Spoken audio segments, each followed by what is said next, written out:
Grace garden എന്ന എൻ്റെ YouTube ചാനലിലേക്ക് എല്ലാവർക്കും സ്വാഗതം. ഞാനിന്ന് പരിചയപ്പെടുത്തുന്നത് എൻ്റെ cabbage കൃഷിയെക്കുറിച്ചാണ്.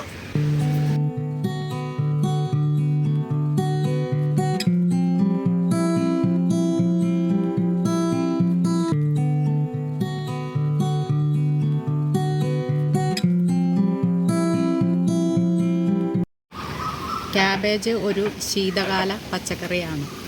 Cabbage, cauliflower, beetroot, carrot ഇതൊക്കെയാണ് നമ്മൾ ശീതകാലത്ത് കൃഷി ചെയ്യുക. അതൊരു നവംബറിലാണ് ഇതിൻ്റെയൊക്കെ ഒന്നുകിൽ വിത്ത് പാകി മുളപ്പിച്ചെടുക്കുക, അല്ലെങ്കിൽ തൈകൾ നമുക്ക് കൃഷിഭവനികളിൽ നിന്നൊക്കെ ലഭ്യമാണ്. അപ്പോൾ തൈകൾ നടുകയോ ചെയ്യാം. പക്ഷേ വിത്ത് പാകി മുളപ്പിക്കുമ്പോൾ വളരെ സാവകാശം നമുക്കത് മുളച്ച് കിട്ടുള്ളൂ. ഏറ്റവും നല്ലത് തൈകൾ നടുന്നതാണ്.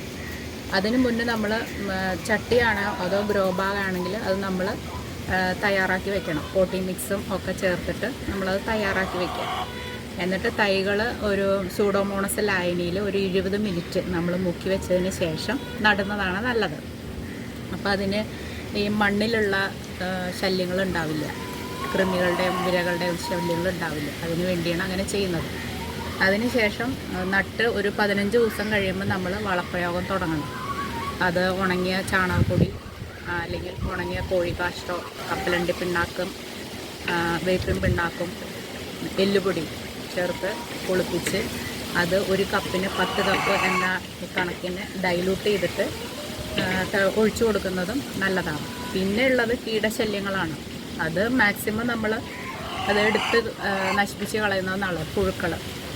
പിന്നെ അതിന് മരുന്നടിക്കാതിരിക്കുന്നതാണ് നല്ലത്. പിന്നെ നല്ല നനവുണ്ടായിരിക്കണം എപ്പോഴും.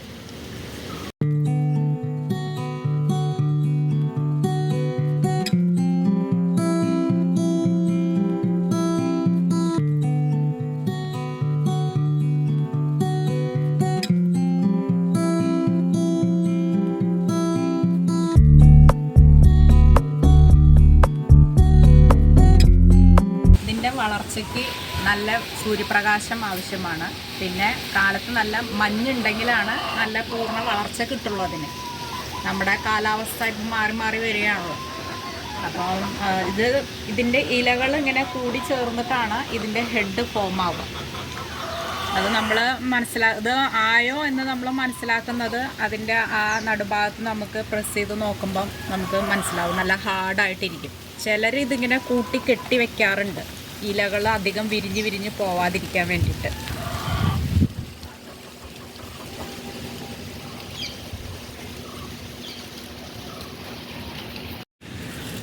അപ്പോൾ ഇനി നമുക്ക് എൻ്റെ ക്യാബേജ് വിളവെടുക്കാം.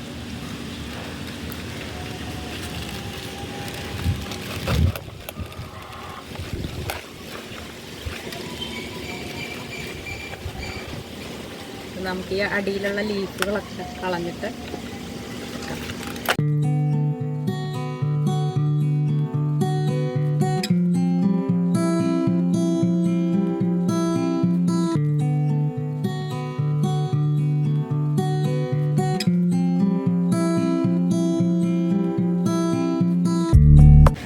ഭാഗം നമുക്ക് കളയണ്ട. എന്നുവെച്ചാൽ നമ്മളിതിൽ വേറെ മരുന്നുകളൊന്നും അടിച്ചിട്ടില്ല. അത് കാരണം ഇതിൻ്റെ ഈ കളഞ്ഞ ഇലകളെ നമുക്ക് മറ്റുള്ള ചട്ടികളിൽ വളമായിട്ടിടാം, അല്ലെങ്കിൽ മണ്ണിലെ കമ്പോസ്റ്റിൽ കൊണ്ടുപോയിടാം, അല്ലെങ്കിൽ അരിഞ്ഞ് കോഴിക്ക് കൊടുക്കാം.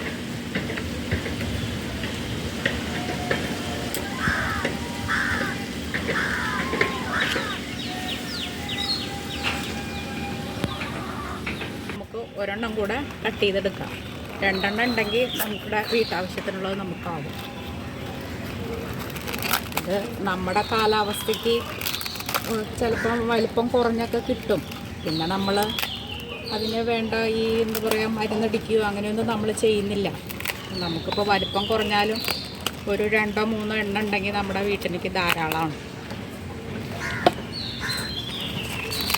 ഇതിൻ്റെ ഈ ഇലകൾ ഞാൻ അരിഞ്ഞ് കോഴിക്ക് കൊടുക്കുകയാണ് ചെയ്യുക.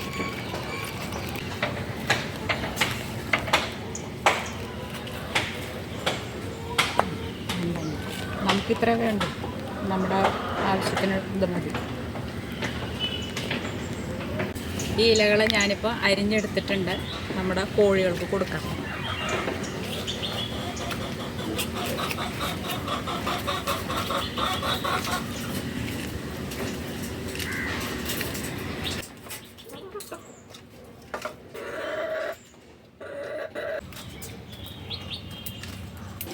അപ്പോൾ ഇതൊക്കെയാണ് എൻ്റെ ഇന്നത്തെ കൃഷി വിശേഷങ്ങൾ. മറ്റൊരു വീഡിയോയുമായി നമുക്ക് അടുത്ത ദിവസം വീണ്ടും കാണാം.